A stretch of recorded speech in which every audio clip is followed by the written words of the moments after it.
안녕하세요. 인공지능과 개인개발 세 번째 시간입니다. 세 번째 시간은 에디 AI 교육 프로그램 개발 두 번째 단계 설계입니다.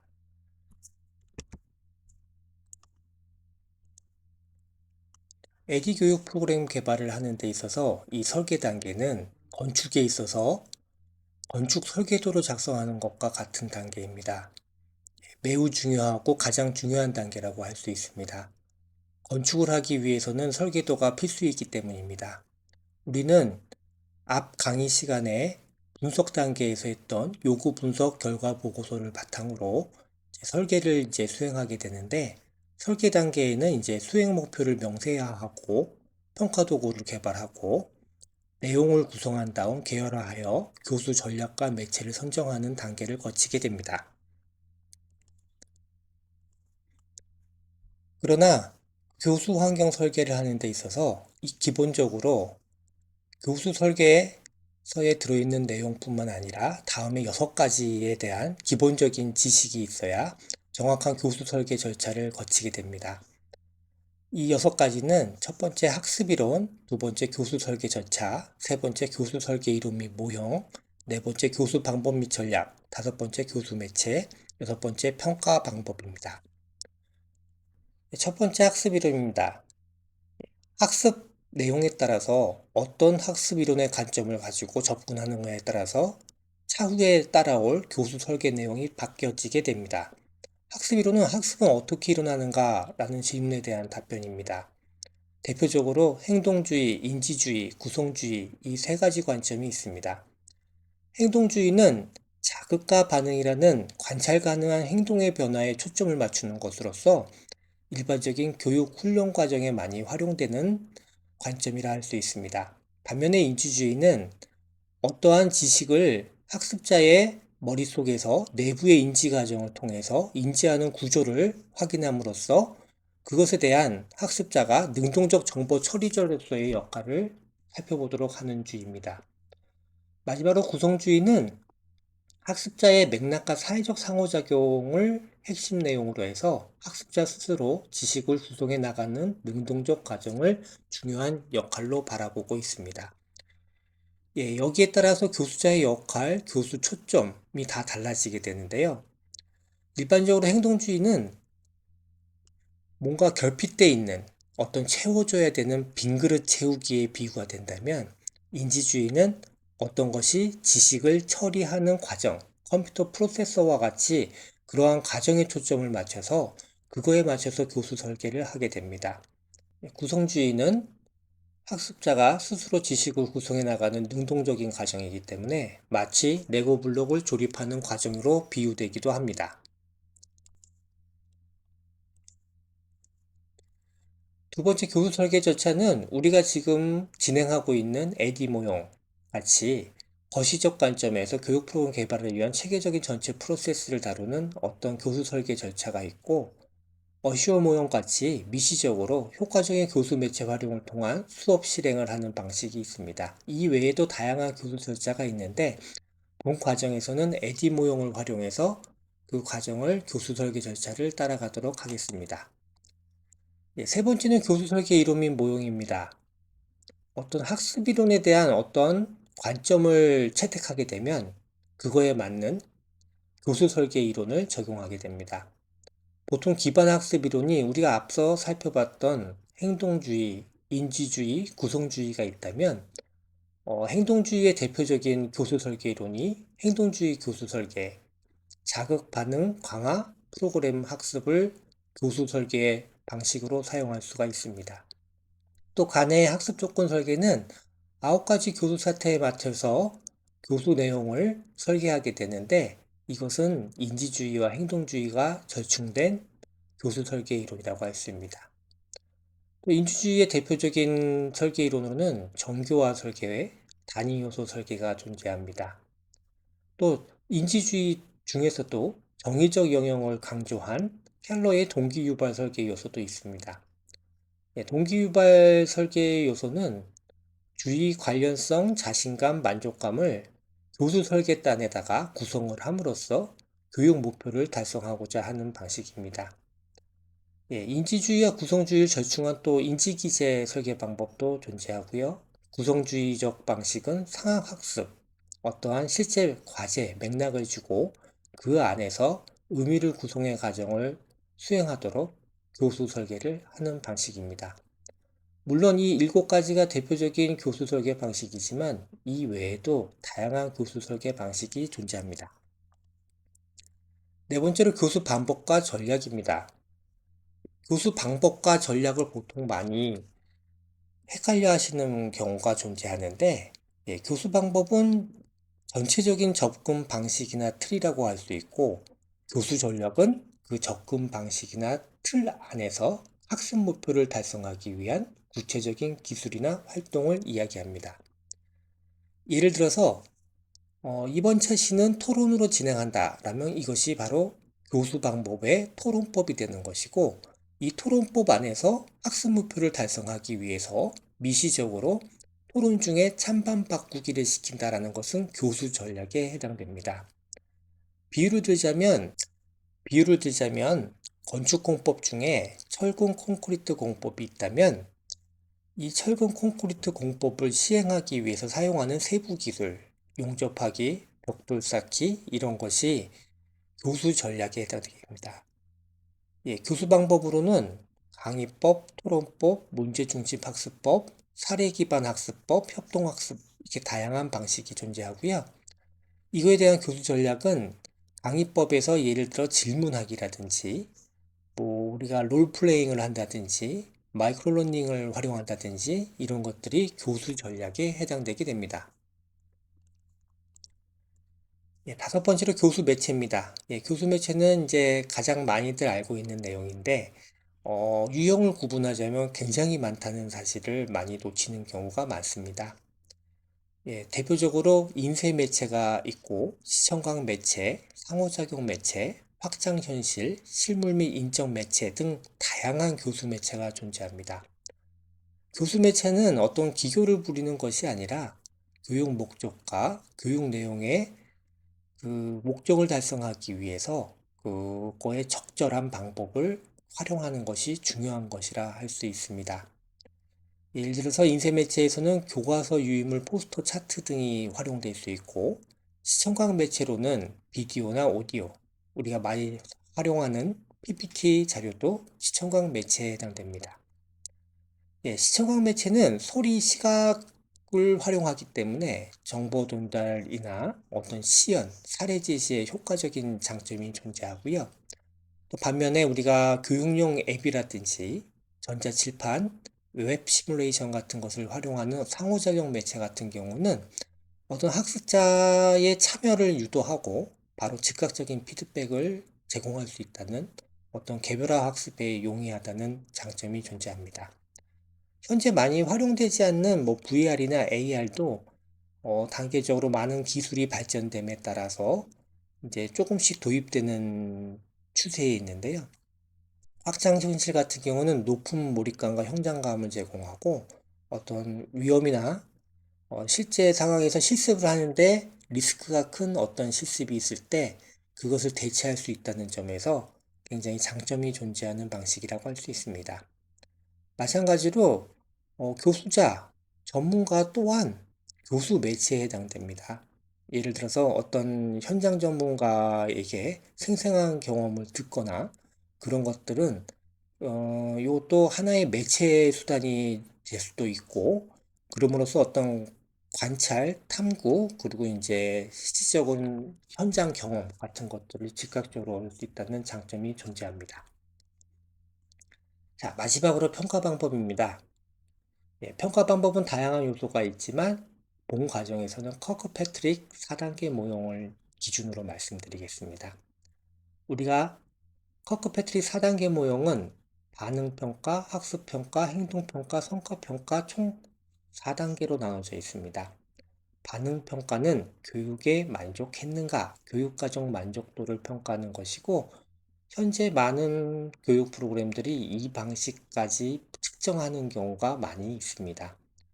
두 번째로 학습평가입니다. 학습평가는 이해했는가 라는 질문에 대한 평가입니다. 지식, 기술, 태도의 변화에 대한 이야기고 일반적으로 시험이나 퀴즈, 시연을 통해서 측정할 수 있습니다. 우리가 보통 역량 테스트라고 하는 KSA가 이제 2단계에 해당된다고 보시면 됩니다. 세 번째 행동평가입니다. 행동평가는 실천하는가에 대한 답입니다. 현업에 적용을 하고 있는가 또는 행동의 변화가 있는가를 확인하는 방법입니다. 일반적으로 관찰이나 업무 일지, 인터뷰 등 다양한 방법에 의해서 평가될 수 있습니다. 마지막으로 성과평가입니다. 성과평가는 기여했는가, 즉 조직에 기여를 했는가에 대한 실질적인 평가로 앞으로 인공지능 시대에 가장 측정되어야 할 항목 중에 하나로 두드러진 특징을 가지고 있습니다. 소위 말하는 조직의 KPI 또는 ROI, 생산성 향상이 이 교육을 통해서 실제로 실천되고 기여되어 왔는가를 측정하는 방식이죠. 예, 이렇게 해서 커크 패트릭은 총 4단계 모형을 통해서 측정되게 됩니다. 자, 지금까지 6가지 교육 설계의 어떤 구성 요소에 대해서 살펴봤습니다.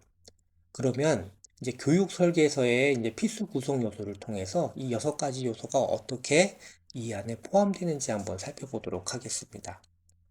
예, 교육 설계에서의 구성은 크게 4가지로 나눠서 살펴볼 수 있습니다.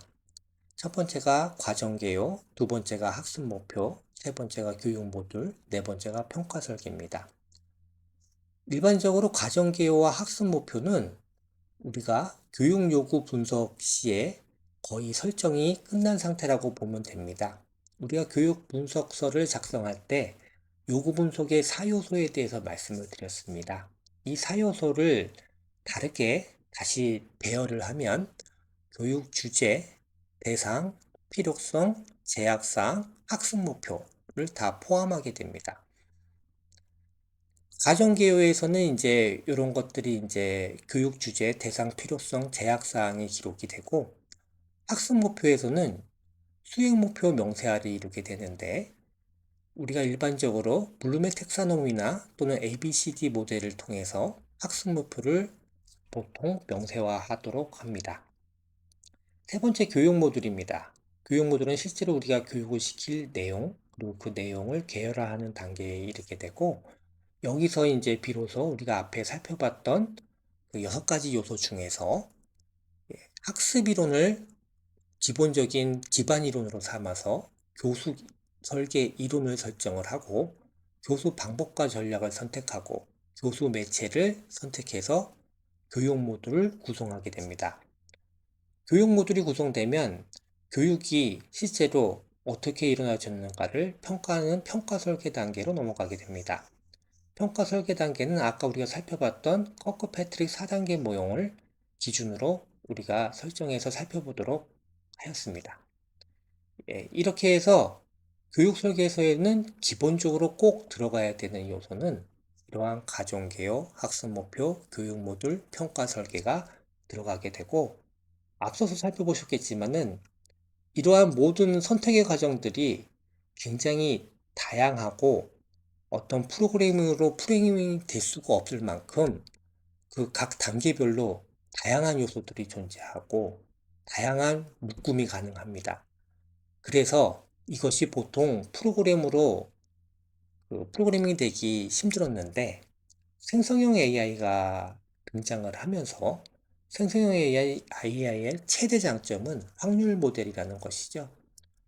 확률 모델이라는 것은 다른 이야기로 하면 가능한 조합을 전부 다 나타낼 수 있다는 장점을 가지고 있습니다. 또한 프롬프트 엔지니어링을 통해서 어떤 표준화된 보고서 양식을 만들 수 있다는 장점도 있고, 세 번째로는 우리가 프로그래밍 언어를 배우지 않아도 자연어를 활용해서 이것을 자동화할 수 있는 프로그램을 만들 수 있다라는 장점이 있을 수 있습니다. 그러면 이제 오파를 활용해서 이제 교육 설계서를 만드는 방법을 살펴보도록 하겠습니다.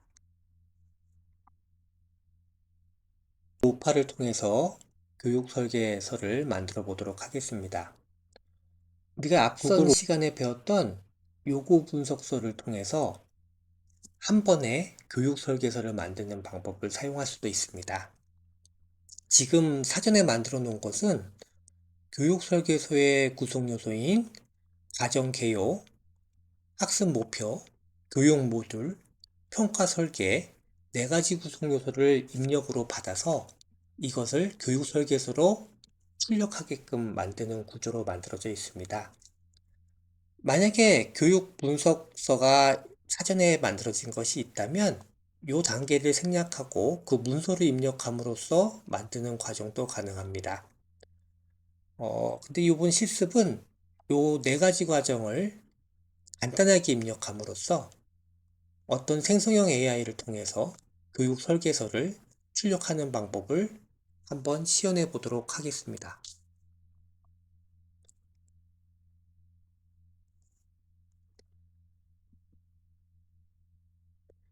먼저 교육 주제, 대상, 필요성, 제약사항을 입력을 받아서 그 내용을 확인하고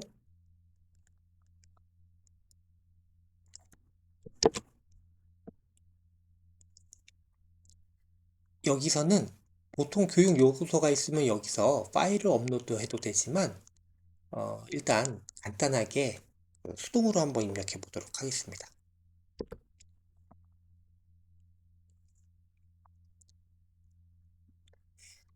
두 번째 단계는 교육 목표를 부름의 텍사노미 또는 ABCD 방식으로 정해라 라고 얘기하고 있죠. 저는 여기서 한번 ABCD 모형으로 한번 입력해 보도록 하겠습니다.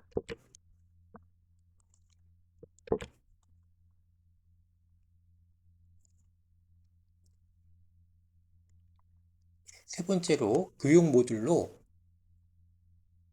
교육 내용 및 계열화, 그리고 이제 교육 방법, 전략, 매체를 이제 정의하는 단계입니다. 마찬가지로 제가 보고 원하는 방식으로 한번 입력해 보도록 하겠습니다.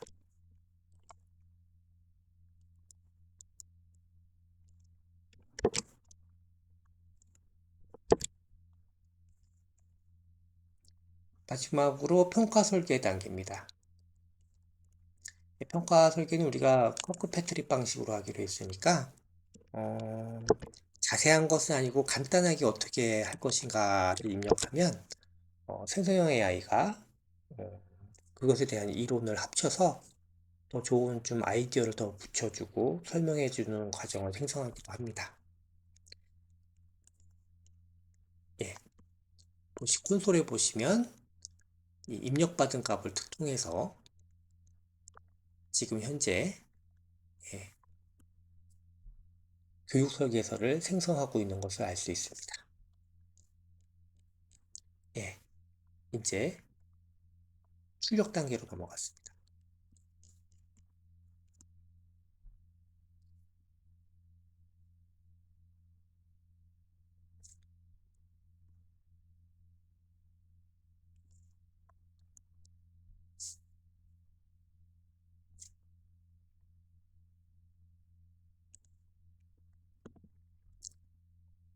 예, 출력에서 이제 교육 설계 문서가 출력된 것을 확인할 수 있는데요. 교육 개요에서는 제가 교육 주제로 10분 만에 끝나는 구글 오파를 활용한 교육 요구 분석이라는 주제를 잡았습니다. 예, 학습 대상은 HR 담당자로 했고, 교육 필요성은 현재 교육 요구 분석 보고서 작성에 평균 2일 이상 소요돼서 업무 시간이 부족하고 보고서 품질이 표준화되지 않아서 경영자의 만족도가 낮은 문제가 발생하였다. 업무 효율성 증대 및 보고서 품질 표준화를 위해서 인공지능을 활용한 교육 요구 분석 보고서 작성법이 시급하다 라는 교육 필요성을 넣고, 제약사항으로는 이제 업무 과중으로 인한 집합교육 참여가 어렵고 1시간 이상의 장기간 교육 참석에 대한 부담감이 존재한다 라는 어떤 제약사항을 이제 제시하였습니다. 학습 목표는 제가 ABCD 모형을 적용했다고 하였는데요. A는 대상자를 이야기하는 거고, 여기서는 교육 대상자인 HRD 담당자가 되고요. B는 행동, C는 조건, D는 수준을 이야기합니다. 제가 수행 목표를 정의할 때 HRD 담당자는 구글 오팔 프로그램을 활용하여 10분 안에 교육 요구 분석 보고서를 완성할 수 있다 라고 수행 목표를 정의하였습니다. 그래서 ABCD 모델이라고 하죠. ABCD 모델의 특징은 명확한 수행 목표를 제시할 수 있다는 것을 들 수 있습니다. 앞단에서 이제 교육의 이제 교육 요구도 또 이제 갭을 분석하는 데 있어서 우리가 앞에서 2시간 이상, 그러니까 평균 2일 이상 소요되는 보고서 작성을 예를 들어서 10분 안에 완성할 수 있다가 학습 목표로 이제 바뀌어지게 되는 겁니다. 교육 모듈은 이제 모듈 1, 2, 3으로 구성되어 있고요. 교육 모듈에서 이제 교수 설계 이론은 행동주의 이론과 인지 부화 이론을 이제 활용해서 넣었고, 교수 방법은 시연하는 방법, 교육 전략은 마이크로러닝 방법을 활용했습니다. 교수 매체는 스크린 녹화, 시연 비디오를 활용하는 방법을 설계했고, 평가 설계 단계에서는 반응 평가, 학습 평가, 행동 평가, 성과 평가 이거에 대한 기본 내용만 넣었는데 그것에 대한 어떤 내용 및 측정 도구를 이제 생성형 AI가 추천해 주는 방식으로 이제 서술되어 있는 것을 알 수가 있습니다. 이렇게 구성이 되면은 제가 간단하게 집어넣었지만 교육 설계에서 이제 필요한 필수 구성 요소들이 이제 다 구성되어 있고 요거를 바탕으로 해서 이제 교육 프로그램을 실제적으로 개발하는 단계에 가서 이것이 이제 설계도의 역할을 하게 되는 거죠. 교수 설계 이론은 여기서는 행동주의 인지 부화 이론 두 개를 이제 입력이 됐지만 예를 들어서 이제 켈러의 동기 이론을 활용하는 것도 좋은 방법이 될 수 있겠죠. 그래서 요거는 이제 입력할 때 한번 다양하게 넣어보시면 어떤 것이 더 이제 교육 프로그램 내용에 이제 적합한지를 확인하실 수 있겠고요. 이제 요거를 이제 여러분들이 제가 임의로 만들었지만 여러분들도 한번 다양하게 한번 시도해 보시는 게 좋을 것 같습니다. 한번 요구 분석서만 넣고 기본적인 내용으로 출력하는 방법도 해보시고 또는 이제 필수 구성 요소를 구성하시고 본인의 전문 지식을 이용해서 입력값을 다 받아서 이거에 맞게끔 교육 설계서를 출력하게 하는 방법을 활용하실 수도 있을 겁니다. 그렇게 한번 창의적으로 한번 다양하게 실습을 해 보시고요. 그 중에서 좋은 결과물이 나오는 것들이 있을 겁니다. 그래서 더욱 실습을 함으로써 더 실력이 느실 수 있으리라 봅니다. 다음 시간에는 이제 실질적인 세 번째 단계인 개발 단계에 대해서 다루어 보도록 하겠습니다. 감사합니다.